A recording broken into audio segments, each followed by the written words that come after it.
Please can I welcome everyone to this meeting of Cabinet on Tuesday the 18th of October from the Walton Suite in the Winchester Guildhall. Time is 9:30 a.m. My name is Councillor Martin Todd, Chairperson of the Cabinet and Leader of the Council. I have a few housekeeping points to make before we begin. Please can I advise that the open parts of the meeting are being audio recorded and live streamed from the Council's website. In addition, a video recording of this meeting is being made and will be publicly available shortly afterwards. If you want to watch the video recording of this meeting on YouTube and wish to read the subtitles, you can do this by going to playback and performance in your YouTube settings and checking the boxes to always show captions and include auto-generated captions.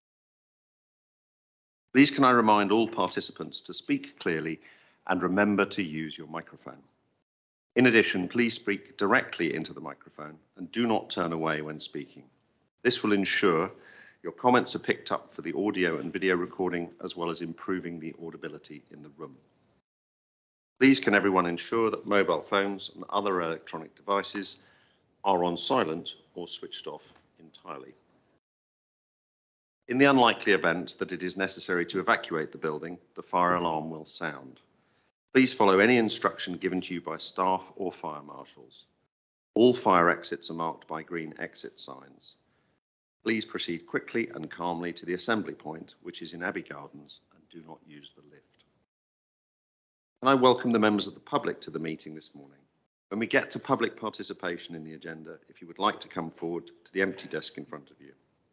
The microphone is activated by pressing the large button on the base, and as you know, you will have 3 minutes to make your contribution. A timer will appear on the screen to show the time remaining. Turning to the agenda. First item is apologies for absence. I have apologies from Councillor Lucille Thompson. Are there any other apologies?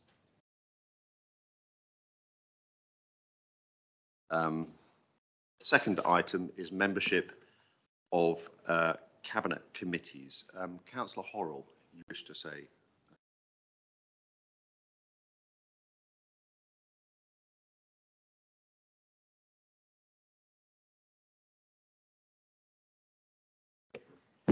Chair, thank you for allowing me to address the meeting.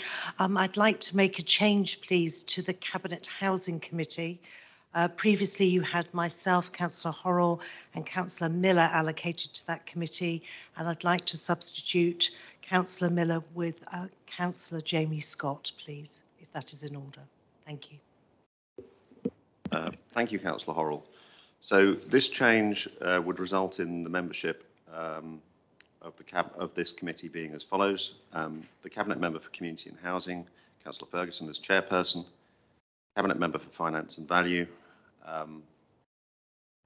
Councillor Power, and the Cabinet Member for Service Quality, Councillor Gordon Smith, with non-voting invited councillors, Councillor Clear, Batho, Horrell and Scott, with Councillor Miller as the Deputy for Conservative representatives, and non-voting tax representatives, David Light and David Chafe, with Lynn Mellish as the Deputy.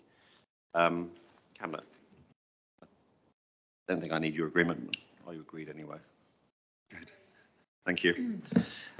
Thank you. Item number 3 is disclosures of interest. I have a personal non-pecuniary interest to declare as a member of the County Council, since they're a consultation partner on Regulation 18. Councillor Porter. I have the same, to the same interest. Very much indeed. Are there any other declarations of interest? Nope. I have 2 councillors listed who speak at today's meeting. I have Councillor Cook and Councillor Horrell on item 8. Can you just confirm that you're happy to speak when we get to that particular item? Thank you very much indeed. We now have the section for public participation, where I have Councillor June Perrins from South Wonston Parish Council, and Councillor Mark Smith from Otterbourne, and Patrick Davis. But I believe you all want to speak on the local plan. Is that correct? In which case I will take your deputation at that point in the meeting. Thank you very much indeed. The next item is approval of the minutes of the previous meeting held on the 14th of September that was then adjourned to the 22nd of September. Cabinet, are you happy to agree those minutes as accurate? Agreed. Thank you very much. We now move to leader and cabinet member announcements. And I have an announcement to make about River Park Leisure Centre. The High Court has refused permission for a judicial review challenge to the decision that the Council made in March 2022 about the potential future use of the former River Park Leisure Centre. The request for a judicial review had already been refused permission in August, and this decision was upheld last Wednesday by Mrs. Justice Thornton after a hearing at the High Court, which found that the process for the decision was legally correct. The Council has also been awarded £5,000 in costs. We have always been confident that the decision to allow the university the space and time to look into developing their campus on the former River Park Leisure Centre building site was sound, and I'm pleased that the judge has reaffirmed this. A lot of claims that have been made about the Council's actions have been ruled by the courts twice in August and October to be unfounded. We're also pleased that the court has awarded us costs. While I'm aware that those legally disputing our decision want to take their case to the Court of Appeal, we're confident that the result isn't going to be any different. All they're doing is wasting everyone's time and their supporters' money, much of which will, in any case, just be paid to the City Council. I have spoken to the Vice-Chancellor of Southampton about this result and about how we will work together going forward. While the City Council remains the guarantor that the green space we all love and the playing space surrounding it will remain wholly untouched and fully protected for public use, that commitment remains unchanged and unbroken. Both organisations recognise the importance of River Park's green space and the need to protect and enhance it in any future plans. We talked about the university's role in supporting the City Council's plan for a refreshed cultural strategy for the city, where the School of Art and the University of Southampton will be vital partners, alongside other bodies such as the University of Winchester, Hampshire Cultural Trust, and Play to the Crowd. Most of all, we talked about how we can now get on with the plans for the university to work closely with local people to shape the future of this site as they deepen their commitment to our city and share and develop their plans for an extended campus, a new performance and event space, and other publicly accessible facilities that will enable us to tear down the derelict leisure centre and continue to improve the River Park area and the public facilities offered to the residents of this city and district. The City Council has protected and enhanced River Park for over 120 years, and alongside the University of Southampton, we will continue to protect and enhance River Park for many more years to come. Cabinet, are there any other announcements? Councillor Porter. Thank you. I'd just like to say that people have seen a lot in the press about different cities having to cancel things for fireworks over the bonfire nights. And I'd just like to say a real thank you to the Round Table and all the other volunteers who make that such a great night for the community. You can buy tickets now. I'm not a member of any of those organisations, but I think it's amazing that so many people help to make that such a great and safe night. And I just wanted to make sure that everybody knew about it. Thank you, Councillor Porter. And of course, unlike some cities, we've also not cancelled Christmas either. We'll be fully celebrating it in this city alongside our colleagues at the cathedral and all the other bodies that works at the BID and all the other bodies that work to make Christmas in Winchester the best Christmas in the United Kingdom. Unbiased. The next item is Local Plan Regulation 18. So this is a decision that we will be taking in order to go to public consultation on the Regulation 18 consultation paper. Councillor Porter, would you like to introduce the paper? Thank you. Thank you, Leader. I'm asking Cabinet today to agree the recommendation that the Council's draft local plan, called the Reg 18 plan, will go out for consultation between the 2nd of November and midnight on the 14th of December 2022. The consultation also invites comments on the Integrated Impact Assessment, the IIA, which documents the strategic environmental assessment together with the sustainability appraisal assessment of all policies and for the sites put forward for development. Before I go further in the description of the work today, I'd just like to thank Adrian Fox, our Strategic Planning Manager, and his team who are here today.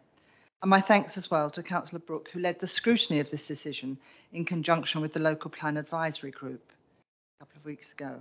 The meeting was extensive and constructive. Changes were made as a result of this. And the link to the meeting is in the paper, and so you can listen to it, but also the scrutiny report is appended at page 615. The consultation process we're proposing is compliant with our statement of community involvement, but importantly, goes further in its scope to reach out to the public with in-person and online events. Community involvement at this stage is vital, so we have made it easy to comment on just one section or on many in the responses. I've also requested an easy read version to be available.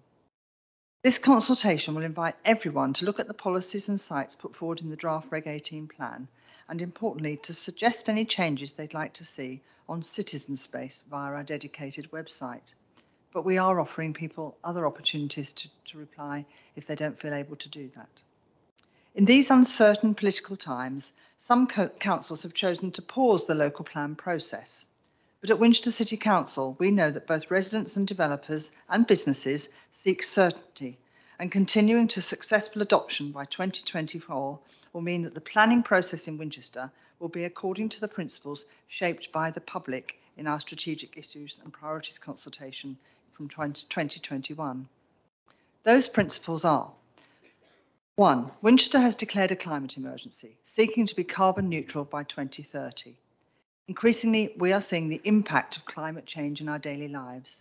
Responding to this, we are setting the highest possible standards of environmental design for our homes and make it attractive to safe to walk, cycle, and use other low carbon methods of transport.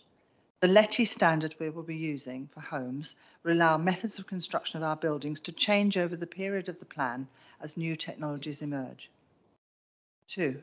Affordable homes are needed in this district, recognising that it's more difficult for all ages, especially younger people, to find homes they can afford for the first time. So for the first time, the plan replaces the expectation for affordable housing that was too often missed. Sites identified in this plan must deliver a minimum requirement that developers have to achieve. The percentage of affordable homes is guaranteed and not just a target. And the third point is that we all value the beautiful countryside, rivers and landscape of the district. This plan is phased to use brownfield and previously identified sites first. All sites put forward have the best sustainability and the least environmental impact on the district. 90% of the sites put forward, or over 90% actually, put forward by developers have not been included in this plan.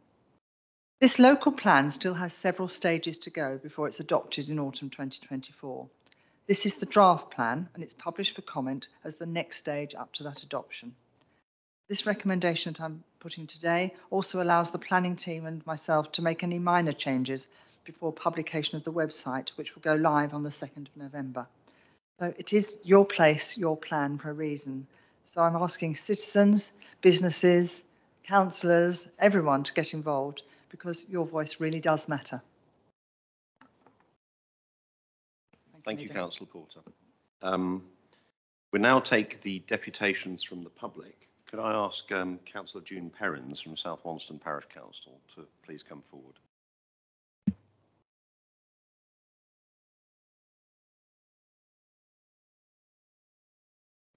Good morning, Chair. Thank you for the time you've allocated to me to provide additional information related to the opposition for development of a site located at West Hill Road North, which is outside of the settlement boundary and is a greenfield site. The settlement hierarchy, our observation that the point system adopted by Winchester City Council is entirely homegrown and not fit for purpose. It is acknowledged that the changes in the settlement hierarchy have taken a positive downward trend for us. However, we feel further objections are necessary as detailed in this report. Where bus services and retail daily needs might be judged for effectiveness by actual use or employment opportunity judged as a simple metric of employment places relative to the settlement population, we instead have a 2-1-0 system. The scoring is intended to reflect non-car travel sustainability. There are the scores that should be challenged, and included in this report is a detailed comparison daily bus hourly service. It is useful to compare South Wonston 2 points with Denmead 0 points. And I won't go through all the detail. I will offer a report after the meeting to the officer. Denmead has 11 buses compared to South Wonston's 10. Clearly, the South Wonston score should be 0 points, the same as Denmead. South Wonston users are mainly college students and free bus pass holders. Measures of journeys to and from Southampton South Wonston bus users must be less than 1%. Retail, South Wonston has a single small privately owned shop whose viability is in doubt. Supermarket home deliveries appear to be the cause of its difficulties. Denmead has the same score as South Wonston, however, Denmead has a popular shopping area, including a large public car park with integrated comfort facilities. Given the lack of substance and uncertain future of South Wonston's retail shop, its score should be 0.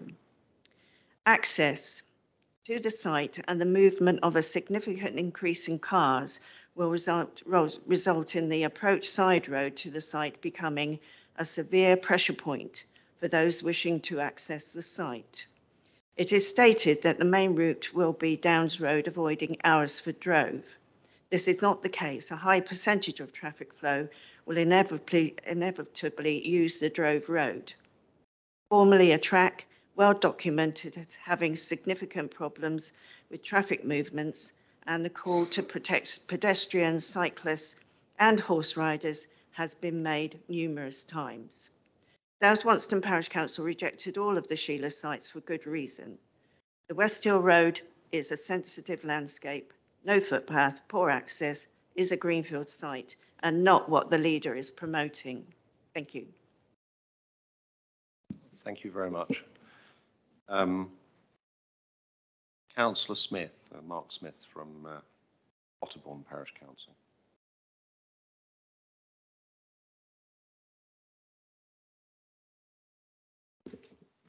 Good morning, Chair, Cabinet.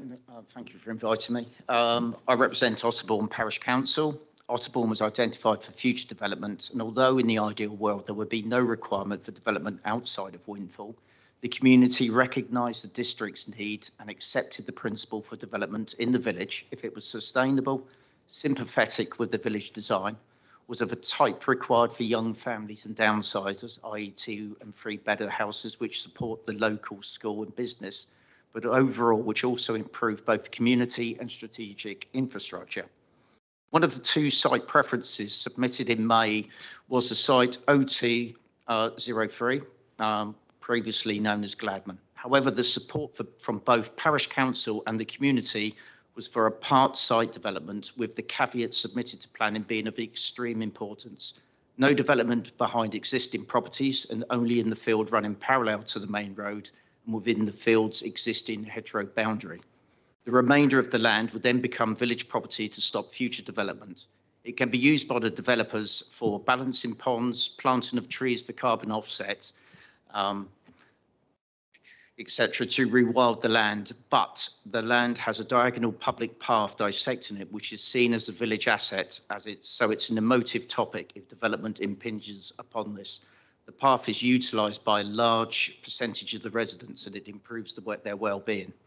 Our concern is that the developer, owned by National House Builders, will look to infringe on the other part of the land, or will deem the land which they have previously said can sustain the required house numbers now can't, and so will look for developmental creep.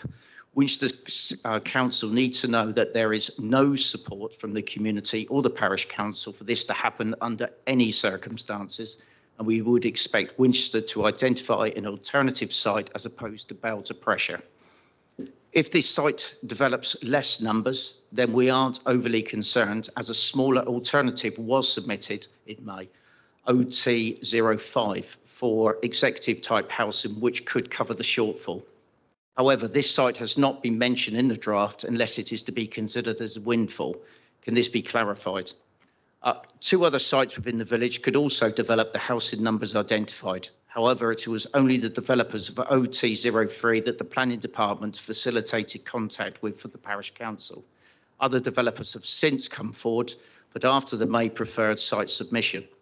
If the development for OT03 is deemed unsuitable for Otterbourne by residents and the parish council, how can the 2 potential alternative developers of OT04 and 8 become part of the future plan? There must be some fluidity, and we would like to know how this works. We are in the dark over this and request clarity. Not necessarily now, I appreciate. Thank you. Thank you very much indeed. And all the comments raised will be addressed slightly later in the meeting. Patrick Davis.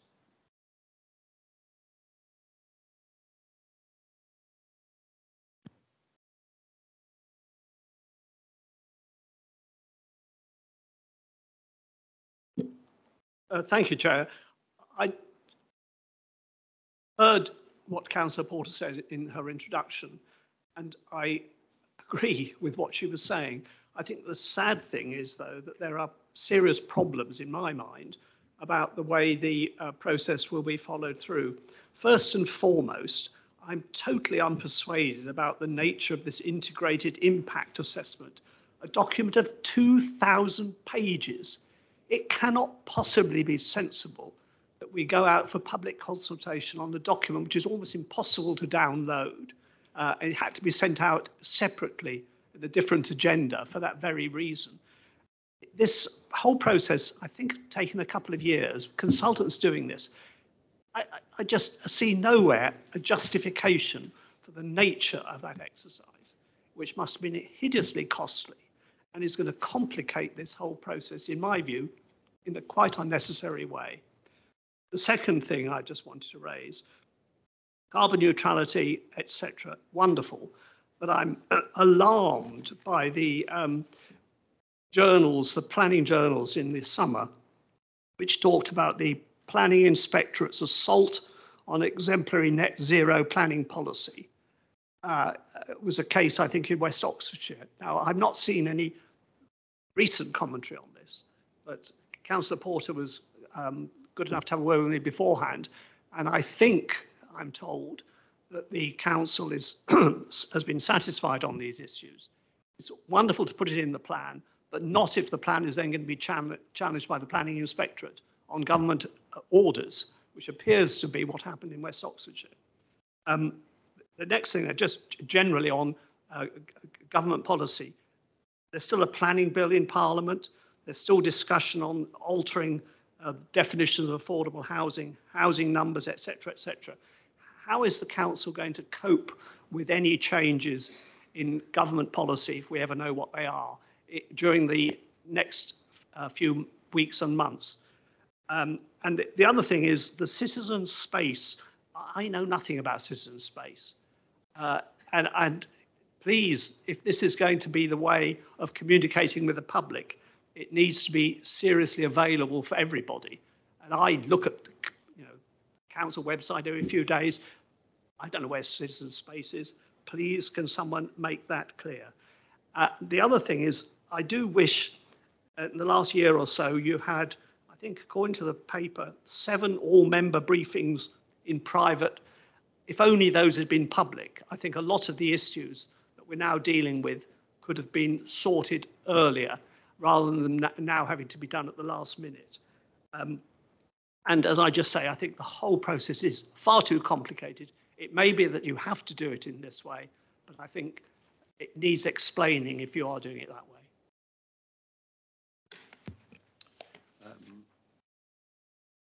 Thank you, Mr. Davis, very much indeed for your, as ever, thought-provoking and helpful contributions and questions. Now move to deputations by councillors, and then we'll address all the points in one go when we get to that point. So, Councillor Cook, if you would like to come forward. Sorry, district councillors, we've had councillors, but they're parish councillors, but equally important, I would hasten to add. Councillor Cook.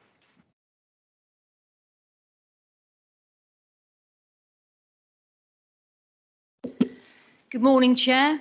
Good morning, members of the Cabinet, and good morning, officers and members of the general public. I should like to thank you for allowing me to speak today. I should like to start actually by saying thank you. And I look to the room and I say to Councillor Porter and also to Mr. Adrian Fox and the strategic planning team, and there is a vote of thanks. And the reason for that thanks is for their prompt return on every email that I duly sent them with various questions, and I see a glimmer of a smile there. And those emails were in fact sent by the parish clerk as well. And they were always dutifully answered with a suitable reply. So I want to thank you for that, for this emerging plan. The main concerns I had and still do is the settlement hierarchy. So I still question that. I wish to also add the additional time that was allowed for the parishes to be able to participate, if they could, in some form of drop-in sessions. So a vote of thanks must also go to the parish clerk of Colden Common. I don't believe it's appropriate to give names, but that person knows who she is. And the support of the parish council, led by the chair. So that's very important. And those drop-in sessions were well attended. So back in September, we spent approximately 10.5 hours and a nice lunch in the scrutiny meeting. And from that meeting, there were a number of points raised. I think there were about 67 of them. Correct me if I'm wrong. Now, I believe most of those points, some have been raised again, and they have been addressed. And some of them have actually been endorsed today by Councillor Porter. There are still some concerns, and we've heard that today. And that, yet again, is the settlement hierarchy and how we get to these numbers for the various different villages and how it works. The other concerns are the policies. Now, what I mean by that is the wording of a policy. It is absolutely paramount that we don't use words like would, should, and could. I think it should be more like must. A policy is a wording and it needs to be absolutely written in stone. It should not be able to be interpreted by any officer or any councillor or any developer in the other way. It needs to be very, very clear. Now, we could also talk about numbers and push, but I'll leave that to be clarified by maybe other people.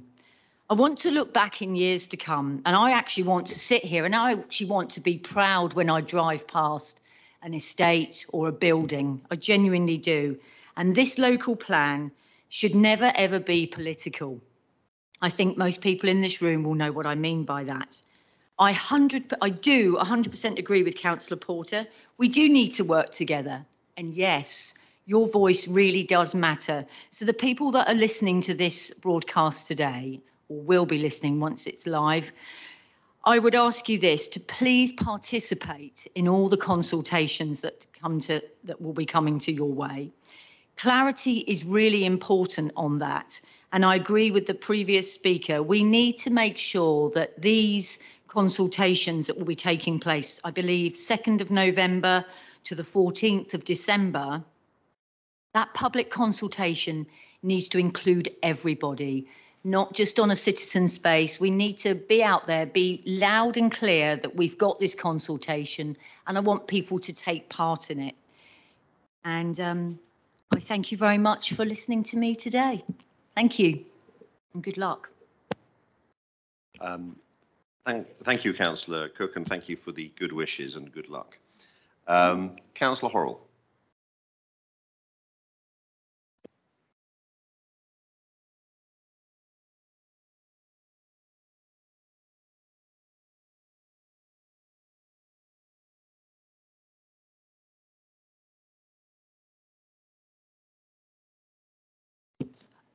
Chair, good morning, and thank you for allowing me to address the Cabinet this morning.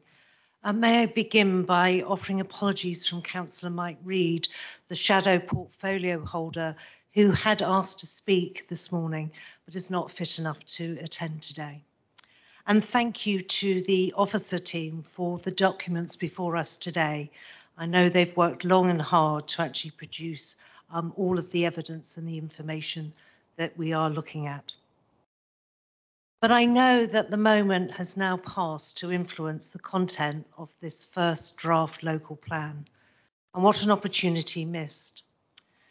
You made a huge fuss about your consultation with the public on the strategic options, but the very people who represent the core of the district, our parish and town councils, have been royally forgotten in this latest part of the process.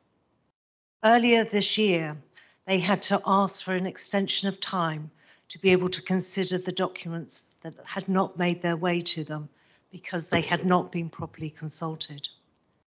My group lobbied to have the plan scrutinised, and this was agreed. Thank you. A whole day's meeting spent discussing the detail, much of which resulted only in minimum change. We also lobbied at the Scrutiny Committee for specific briefings for town and parish councils. In fact, the shadow portfolio holder and I made a very specific recommendation to the strategic planning team some time ago about your approach to consultation, all sadly ignored. Instead, today, you're just saying you will now have a parish and town forum briefing. As we've heard from some this morning, that simply is not good enough, particularly if you live in South Wonston and have major issues with the settlement hierarchy evidence base, which has been used to propose building on a green field when a brownfield opportunity exists.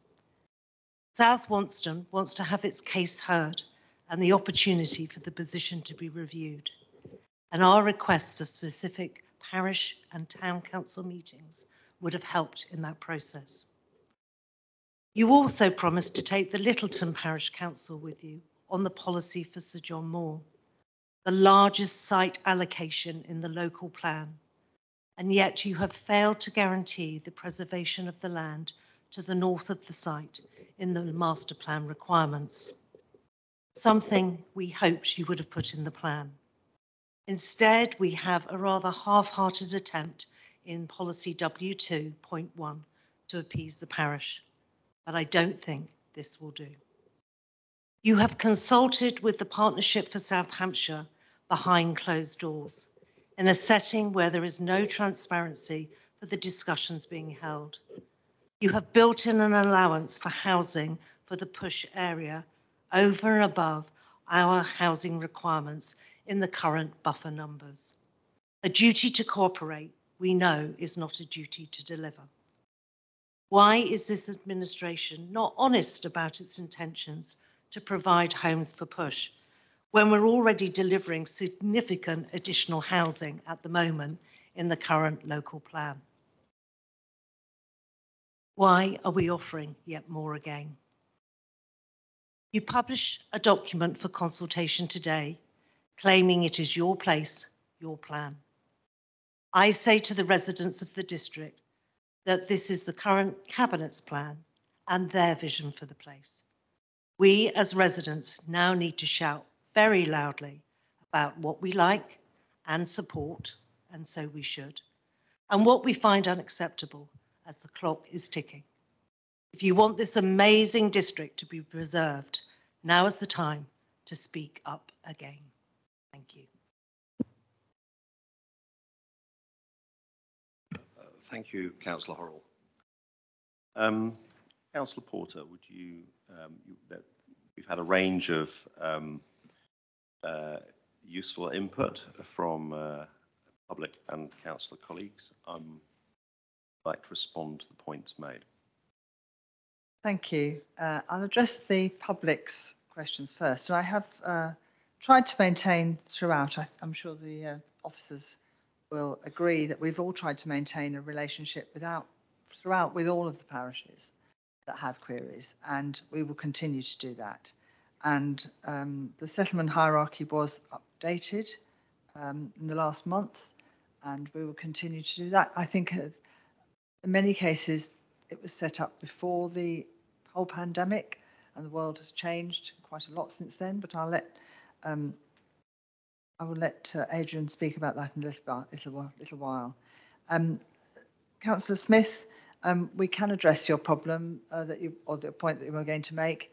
Don't think we necessarily want to do it in this meeting because it's a little bit complicated, but nevertheless we can address that. Mr. Davis, you mentioned about the IIA. The County Council has a very similar one going through for its minerals and waste plan at the moment. That also extends to thousands of pages. I can assure you that it's better than having lots of different ones that may give us counter documents. But the second point you've made about carbon neutrality, I'm going to let Mr. Fox answer that. But I think, as I said before, we are confident that we are going in the right direction for that. And citizen space, it will be so obvious that when you go onto the website, it's immediately easy to see how you get onto citizen space. We've also made it so that each question has an opportunity to go back onto another question. So you can do one at a time or lots at a time, according to how you wish to do it. The real bonus, I was going to say, of citizen space, the advantage of it is that people tend to write in to our team and in a standard email, and they might say what they liked about something, what they don't like about something. What we really need to know is if people don't like something, what they want it to say instead. Very simple, that there's no point in saying the wrong thing for you. We need to know what you think would be the right thing to say. So citizen space allows us to do that. And then we can document exactly what you've said rather than trying to interpret from a long list of comments what they mean for each particular section in the document. So that is one reason why we're really promoting citizen space. It's just a portal response in many ways, as you've filled in forms for other things before. But we are offering, as I've said before, an opportunity for people to answer in different ways. Councillor Cook, thank you for your comments. We will always try and work really constructively, as I've said to other parishes that really are very aware of what their own community needs, and we want it to be successful. So that's what we will always try and do. Councillor Horrell, I'm sorry that you feel that parish and town councils have missed out. It's not a comment that's coming back to us. It's something that appears to be something that you're describing, and the scrutiny was also held, and we had a lot of members of the different parishes come to that as well as going to meet parishes, which we've done as a team.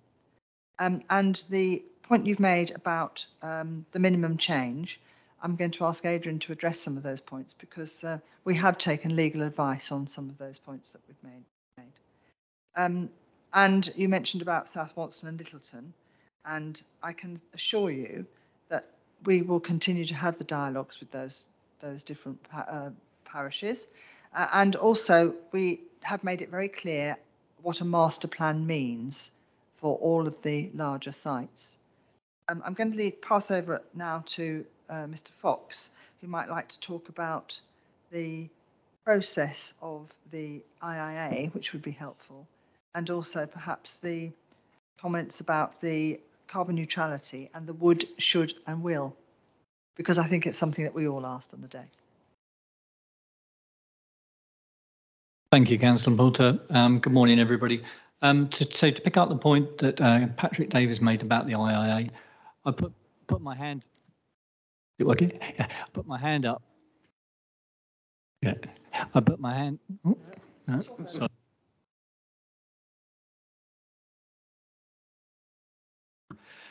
I put my hand up that it is a complicated document. We will be producing a non-technical summary to try and kind of distill obviously how complicated it is.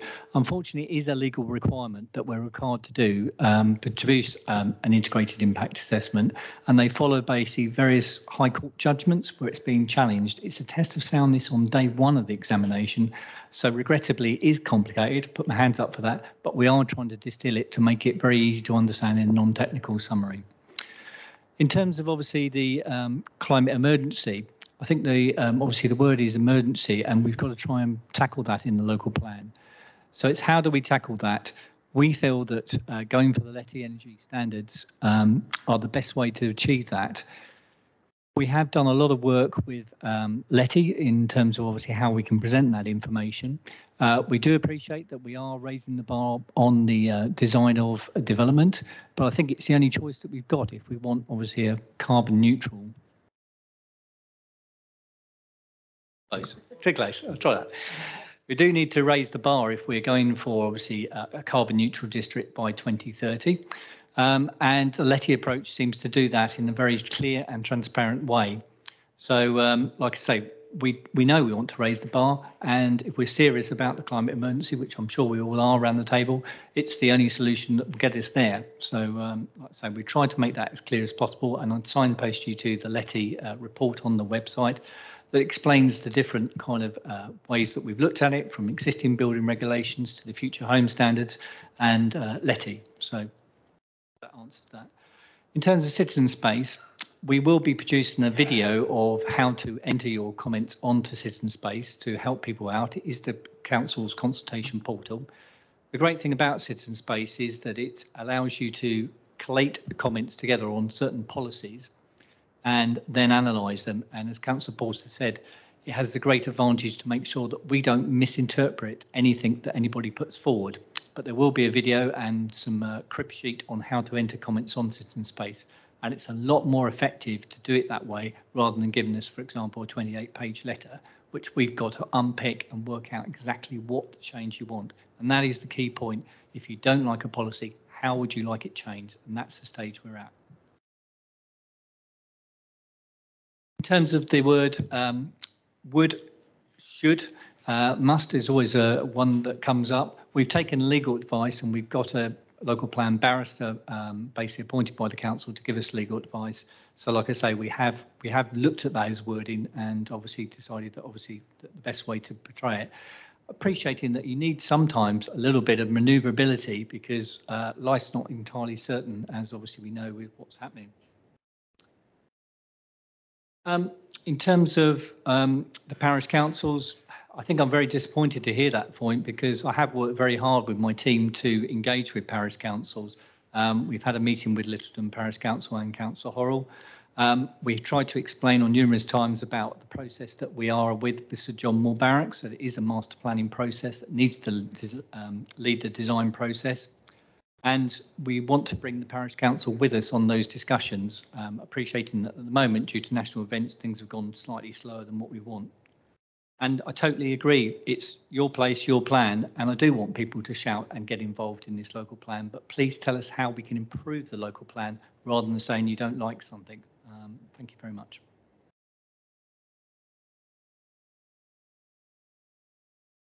Thank you very much indeed. Cabinet, do you have any questions that you'd like to explore further, either on the paper or on the plan itself, or on the feedback received from scrutiny? Councillor Power. Thank you, Chairman. Could we have advice, please, on how we can protect our local plan and our carbon neutrality aspirations against the ever-changing aspirations of government?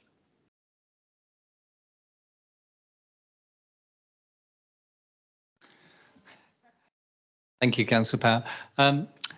We have looked, obviously, in the LETI report about, obviously, the existing building regs, the changes to the future home standards. But but the current changes to the future home standards, in our opinion, don't go far enough. For example, they don't include the need for renewable energy on a building. So that's a fundamental, I think, change that the government needs to make, but obviously it made no indication that they will make that change. Whereas LETI basically looks at obviously the fabric of the building and reduces the energy consumption from day one. So I think that's fundamentally why we want to go for LETI. And plus two, the building regs, I think, are personally very confusing in terms of they say 75% less than the building regs, 75% of less, whereas the LETI standard is a clear and transparent way. We're all used to reading our meters in terms of kilowatts and whatever. And that is a very clear and transparent way of kind of reading and with obviously the cost of energy as well, with rising energy bills, we're obviously lowering the cost for running these houses, which is fundamentally important in these times of obviously rising energy bills. LETI does that by basically making sure the running costs of those properties are a lot lower, which then means people have got more disposable income to buy things like food and paying for the mortgage and things like that. I don't know what the government's doing in terms of obviously any changes to the future home standards, but I think we need to be at the forefront and dictate, because we've got a climate emergency, what standards of energy efficiency we want. And I think LETI does that in a clear and transparent way. Thank you. Thank you.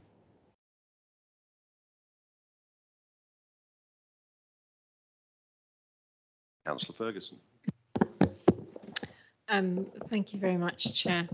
I had a question, Mr. Fox, regarding how different sites will be developed, which sites will be developed first.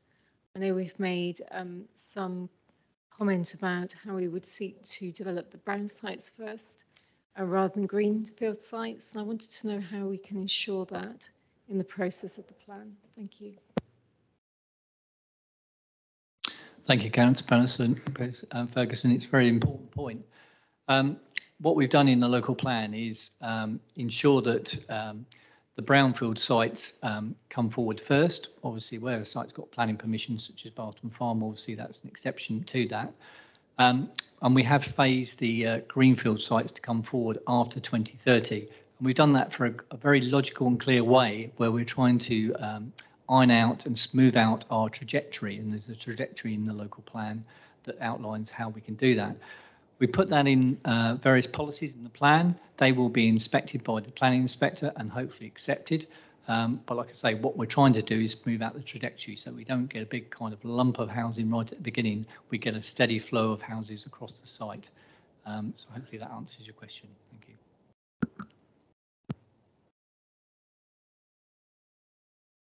Any other questions at this stage in terms of things you'd like to have understood or clarified? I have a few, partly based on what was raised earlier by councillors, where I'd just like to slightly more clearly crystallise, and members of the public, crystallise exactly how things will work in terms of the process from here on in. So in terms of the settlement hierarchy, there's been discussion about the criteria that we're using, and there's discussion about how those criteria are evaluated in the resulting hierarchy. So I suppose my question would be, is this something we need to change at this stage, or can change at this stage of the process? Or will there be space through the Reg 18 consultation, particularly most obviously for South Wonston, to engage with both the criteria and how the place is assessed for criteria as we move between Reg 18 and Reg 19. As a porter, I don't know if you have a view on that, or if you'd like officers to answer. Ask officers to answer that because they've been running the process. Thank you. We have been engaging with parish councils regarding obviously how we score the settlement hierarchy. It is kind of something that obviously we've developed very specific for the district, looking at how other local authorities have developed theirs. We have exchanged a lot of emails with South Wonston Parish Council, and we can continue that dialogue. Quite happy to do that. And I would hope that as part of the Reg 18 consultation, they put in comments. The whole problem with the settlement hierarchy is you tend to kind of look at your village or settlement and compare it with another settlement, and it's getting down to that granular level. Is there a bus? Is it every hour? Where does it go to? And things like that. And that's quite a refinement that obviously the granular level you need to go down. But I would encourage obviously those parish councils that obviously have got problems or points they want to make on the settlement hierarchy to engage with us, and I hope that engagement can continue throughout the Reg 18 consultation, as obviously we have been explaining with various parish councils at the moment. Thank you. For my clarification, it is something that people can respond to during the consultation and could potentially lead to adjustment as a result. The second question relates to policy 0203, which is the land west of Main Road in Otterbourne. But it also touches on the point of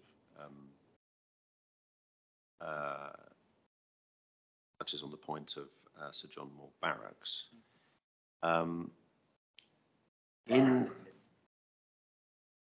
I understand in both cases people's interest and desire to protect natural assets, and indeed the commitment to biodiversity is very strong within the entire paper and to the natural world. With the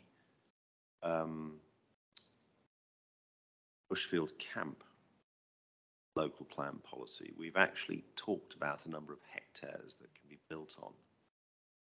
Again, this isn't necessarily something we need to change now, but is that a justifiable policy line that people could be looking at in terms of their input to the next stage of the plan? So are there mechanisms that we can use to strengthen it, or will we be open to ideas to find language or policy items that could strengthen those policies? Is the ability to strengthen policies and adjust policies within the scope of the Reg 18 consultation? Porter, I don't know if you want to ask Mr. Fox to answer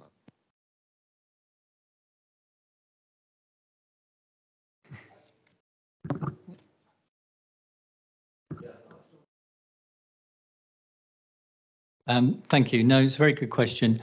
I think with the site in Otterbourne, we have put a criteria in there about which areas should be developed and which areas should be set aside, because we do appreciate with that particular site that obviously it's not all the site, and we try to make that clear in the criteria. If that can be strengthened in the policy or the wording, we'd welcome those comments in terms of how it could be strengthened in the wording or the policy itself, and they're exactly the kind of comments that we would encourage members of the public to make.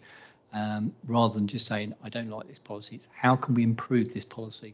So I think, yes, it is exactly the kind of comments we want. So there is currently a criteria in policy 01 about providing obviously the areas of formal and informal open space. But if there's a better way of doing that, please tell us. Thank you. Thank you very much indeed. Another area that's come up which is of interest is consultation. And we've talked rightly about the importance of getting the online consultation good and well structured and giving a good way for people to provide input. But I noticed that the paper in section 14.45 talks about officers attending online events and face-to-face meetings at designated time slots. So I would be interested in knowing what methods of response will be available to people who maybe aren't as internet literate or connected during the consultation process.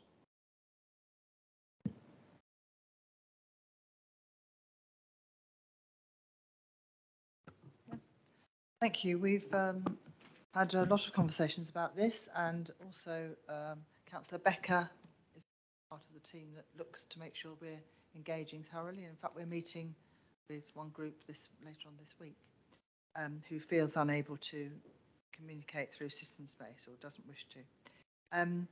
We are advertising the whole process on local radio, and we will do that regularly. And during that, there'll be short sections that include, are you interested in something particular? And then offering them the opportunity to come back in bite-sized chunks. That means that the daunting process of responding to 600 100 odd pages is removed.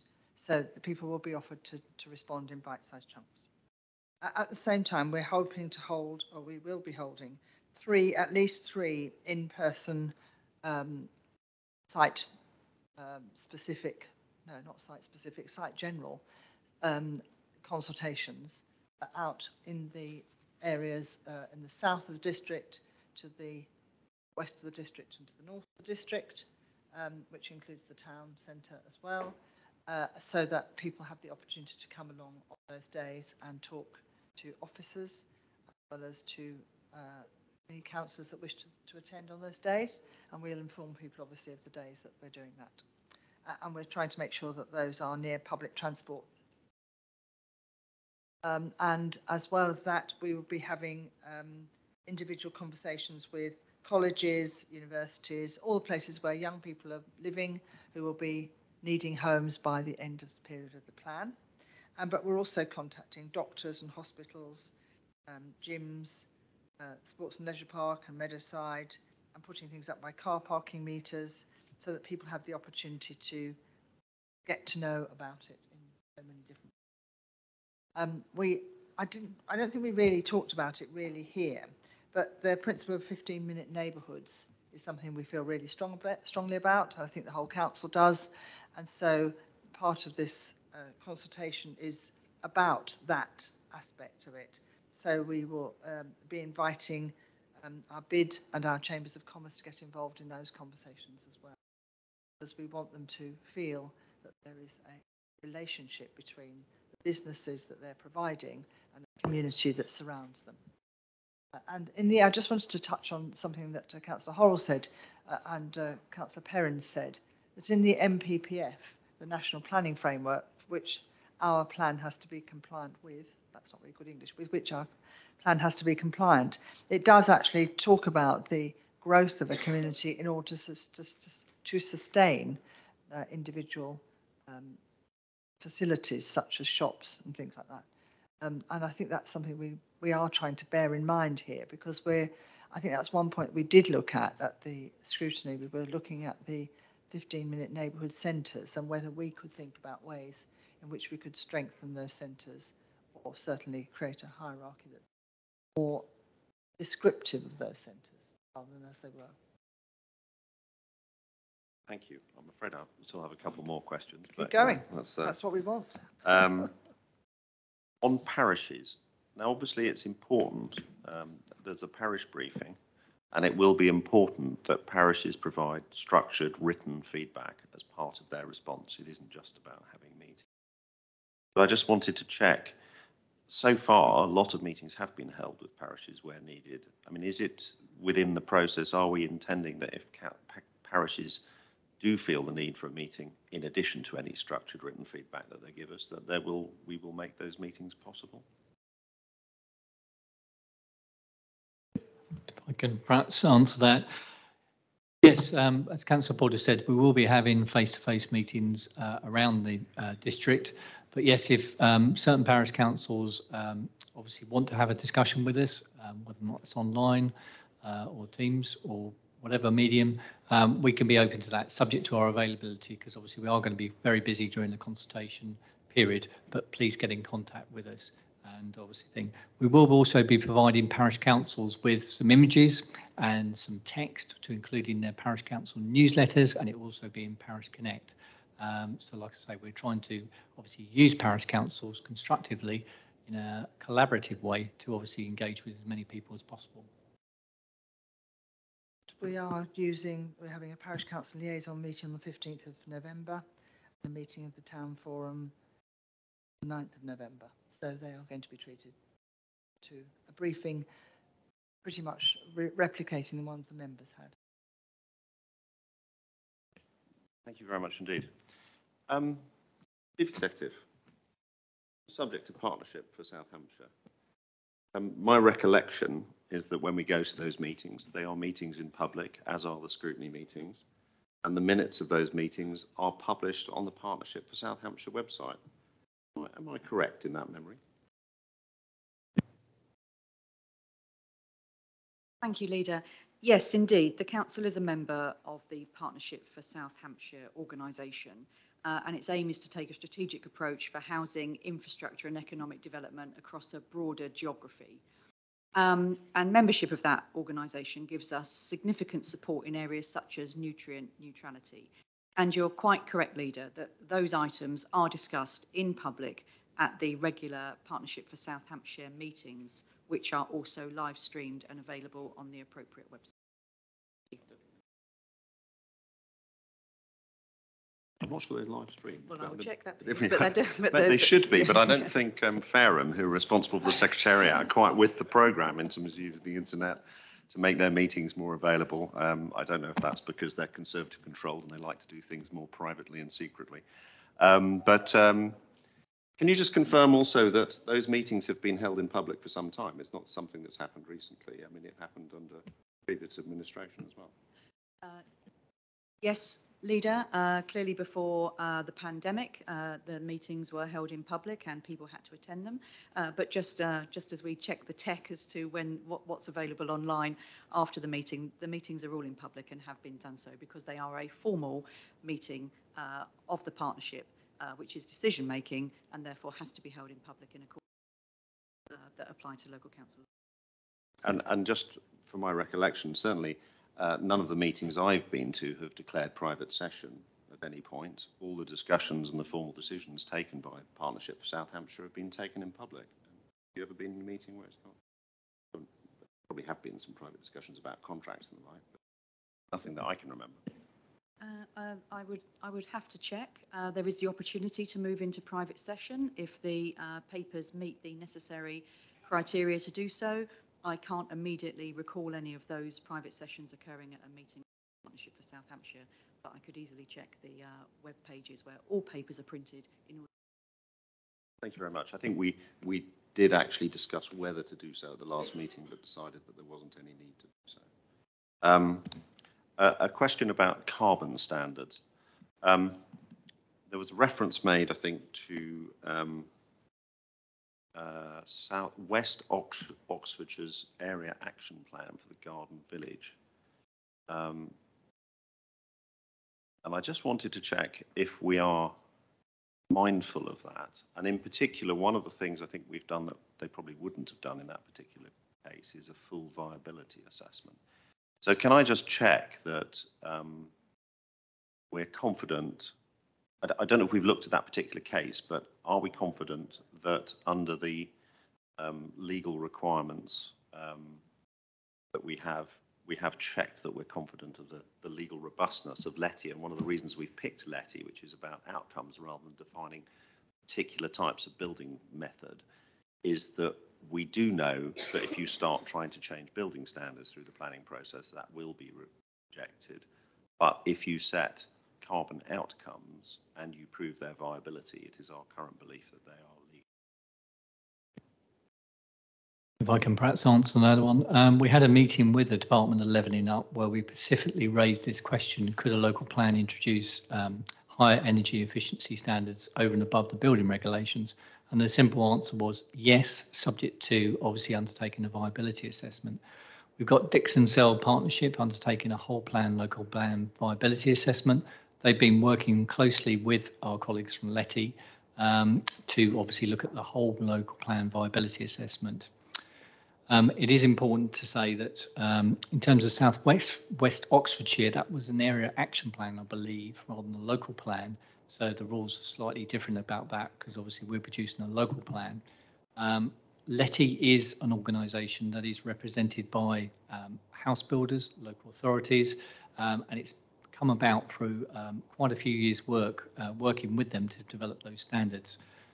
So we're confident as I can be that obviously we can go for that.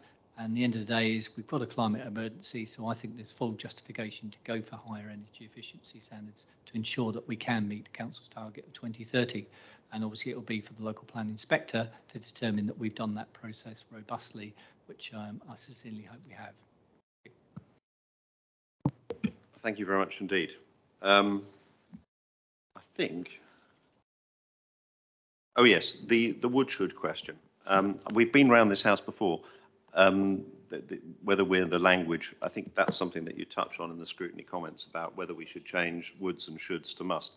I remember having enormous fun when Councillor Ernie was chair of the scrutiny committee, giving Councillor Horrell a very hard time for having woulds and shoulds in the SPD for Central Winchester regeneration, and then as now being told that it wasn't possible to strengthen the language.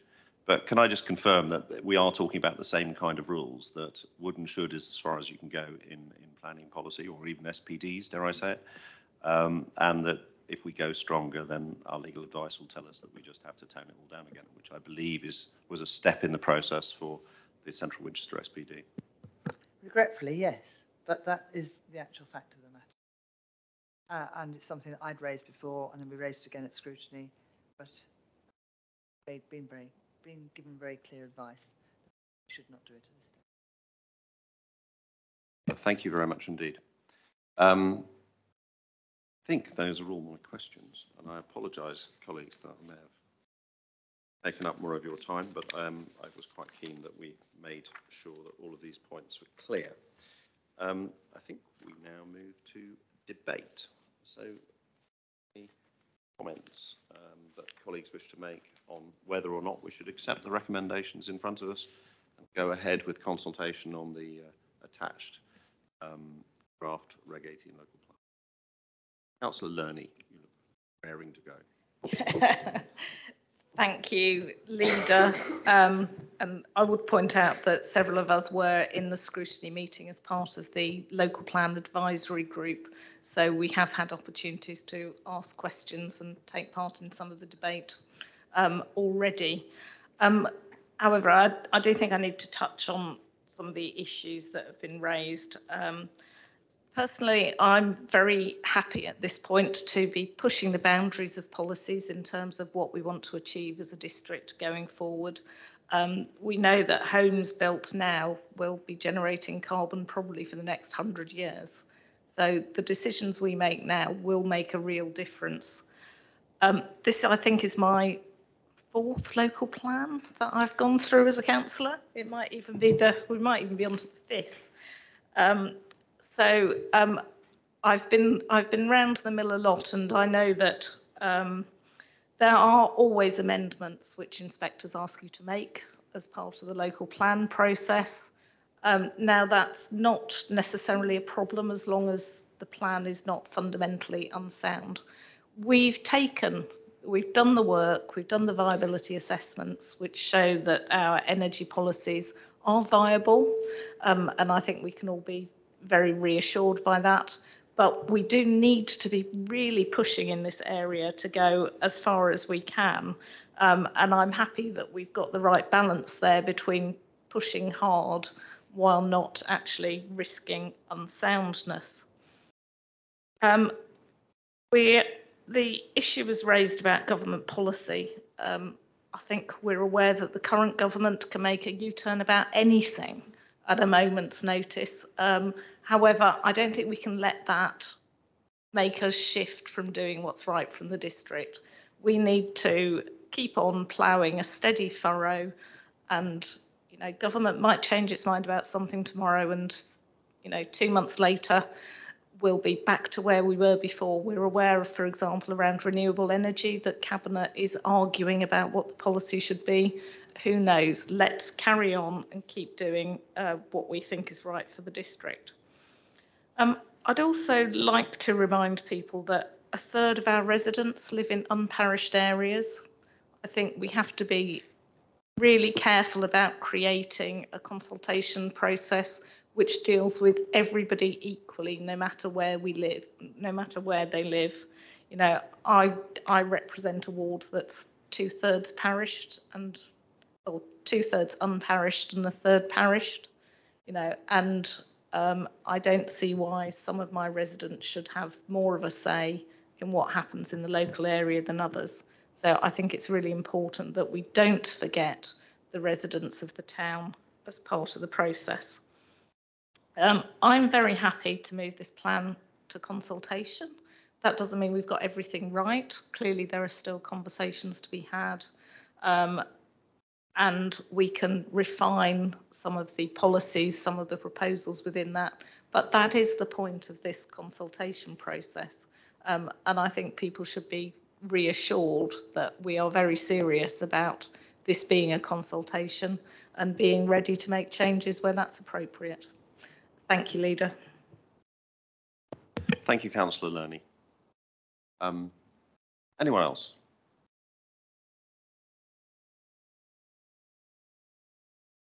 Councillor Gordon-Smith.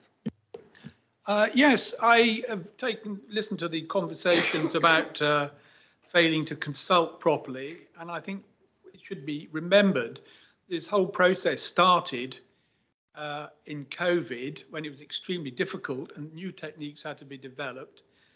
I'd also remind people that the strategic planning team got an award from the Royal Planning Institute for innovative thinking in consultation, and are widely recognised as having done a cracking good job. I think I made comments about this before. I'm also slightly concerned about when we start having comments about preserving the wonderful district. And many years ago, the Council for the Preservation of Rural England called themselves the Council for the Preservation of Rural England. They subsequently realised that actually preserving means keeping in your present state. And realistically, that's quite impossible.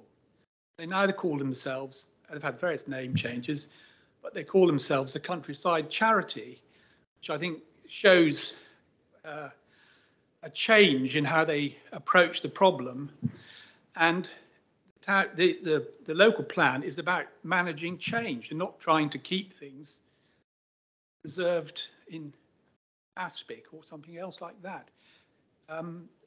I'm very happy to support this. I think it's a superb bit of work. It gives us a good sense of direction, and obviously it can be improved on. And I have a bit of a mania about the poor building standards, and it's somehow in England we always seem to want to do the job as cheaply as possible instead of building something that's really going to last. People will end up with low energy bills for a very long time. So I'm going to support this. Thank you very much indeed. Councillor Ferguson. Thank you, Leader. I also welcome the Reg 18 document and where we've got to today. And as other councillors have, would like to extend my thanks to officers and Councillor Porter for the immense amount of work and dedication that's gone into putting this together. It is very much your plan, your place, your plan, your voice. And I was heartened to hear Councillor Porter's comments on detail around the consultation that will now happen. I am keen, like Councillor Lerney, to ensure that those who sit in unparished wards also have a voice in this process. We talked about young people, engaging them in the consultation, which is, again, very, very important. I welcome that, particularly as it is their future. This town needs to work for them going forward. I'm also keen to make sure that we also engage with people who perhaps don't feel they have a voice. So some of the people perhaps in our estates who perhaps feel they have properties and developments imposed upon them. I think it's very important that we reach out to those, and I would encourage you to make sure that we have looked to actually do some consultation in some of our city estates, Winnell, Stanmore, Highcliffe. I don't know if that's part of the plan, but I'd really encourage that. I also welcome the plan because of its ambition for the highest possible environment standards.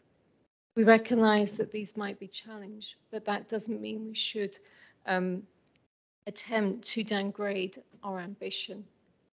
We're very, very clear, and I'm sure as Councillor Murphy would say if she was still with us, that we cannot ignore the climate emergency. We have to seek carbon reduction, and we have to make sure that when we build for the future and for future generations. I'm very happy to support the plan. I really hope that as many people will get involved as possible. And I'm sure that we as councillors will do our very best to make sure they do. Thank you.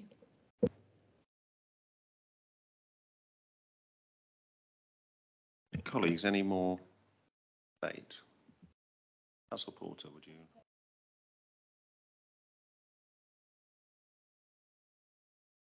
I've got a long list of all the places we discussed, making sure, but one of the very important points is that we're going to ask all tenants and all people on the housing list if they have a comment, because they have a very strong voice. There is going to be a consultation calendar, which Mr. Fox described to me yesterday. I said, a bit like an advent calendar. He said, but no chocolate.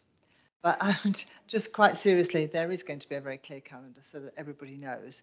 And the councillors will know too, the district councillors. So they too can take part in this as well. And we really, you always say you know who to go to. This is your opportunity to go to those people and make sure they're informed about this too.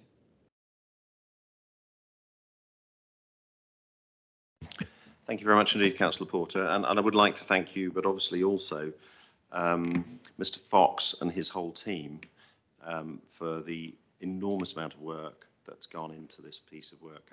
And it's important to say that isn't just the expertise and knowledge that they've brought to bear, but the way that they've gone out and engaged, shall we say, conventional methods by sitting down and talking to people to hear what their concerns are, be they parishes or not parishes, by using new technology as well, for which they've rightly been awarded by the RTPI. But just the general approach where they genuinely have taken, had a strong desire to get people's input to help us strengthen what's in front of us today. And indeed, I know that that philosophy will continue. We've both said that, you know, we are expecting, as a result of this consultation, that this plan will be different and better and stronger at the end of the process. We are not doing this consultation because we want it to stay as it is. We want to make it better. And it is already a big step forward versus where we've been before. Despite the chaos and incompetence of our national government at the moment, it takes a measured, thought through, coherent approach to tackling the biggest problem we face at the moment, which is the climate emergency. But it also, and this taps into a point that Councillor Gordon-Smith made about our rural areas, it actually sets higher standards for biodiversity in the natural environment that we have now. The standards that we're setting for water, the way that we will tackle, you know, we can't actually carry on as we are in terms of managing the countryside. We've seen the crisis that we face with phosphates and nitrates, for example. Our stewardship of the countryside at the moment as a nation is not adequate, and of our rivers in particular. But not only that, and we need to be taking action to improve it, and this plan will help do that. Something that is also really important is the work that's been done to set minimum requirements for social housing levels, which is incredibly important. You know, our housing is very expensive in this district, and the work that's been done to make sure that we have robust requirements that developers can't wriggle out of is something that's very important, an important part of this plan. So I'm very grateful for all the work that's been done. I agree with colleagues that I think it puts us in a robust place to go out to consultation. We will be listening and engaging with people as the process progresses, and we will use this consultation to come up with an even better plan than we have in front of us today. So, colleagues, we have three recommendations in front of us that I would just like to confirm. The first is that we approve the draft Regulation 18 Local Plan Consultation document as attached to this report at Appendix 1, subject to any changes required and authorised under Recommendation 3. Its publication and a 6-week public consultation under Regulation 18 of the Town and Country Planning Act (brackets Local Planning) (brackets England) Regulations 2012 for a period of 6 weeks commencing on the 2nd of November until the 14th of December 2022. That we approve the integrated impact assessment of Appendix 2 for publication and consultation for the same period. That we delegate authority to the Strategic Planning Manager in consultation with the Cabinet Member for place in the local plan to undertake any updating, drafting of amendments and the graphic design of the draft Regulation 18 local plan prior to publication and consultation on the document. Cabinet, are you agreed? Agreed. Thank you very much indeed. Those recommendations are agreed. So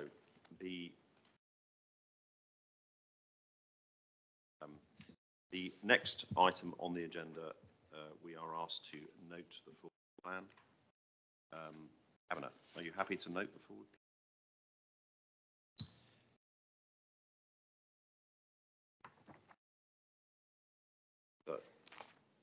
Something we need to add to that or not? We done everything?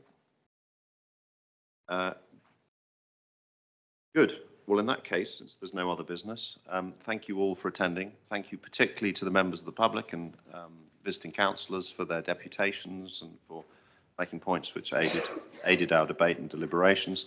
Thank you again to officers for all the work they've done to prepare for today's meeting. And I declare the meeting closed.